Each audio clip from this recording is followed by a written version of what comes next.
Bismillah. Hello and welcome to another video by WG Productions, and in this video I'll be showing you how you can group your layers in After Effects. So to do this, it's a very simple job, and before doing this I'm going to show you what is the problem if you cannot group your layers.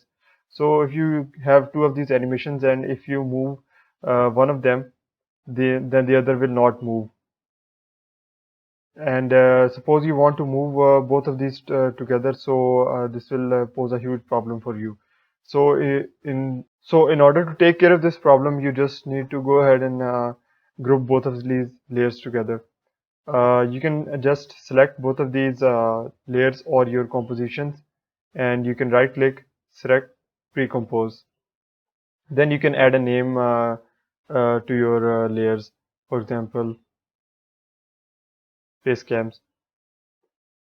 This is going to make one single composition over here, and now you can move all of this or animate this frequently without even having to place animations on either. So this was a really simple tutorial, guys, and I hope this helped.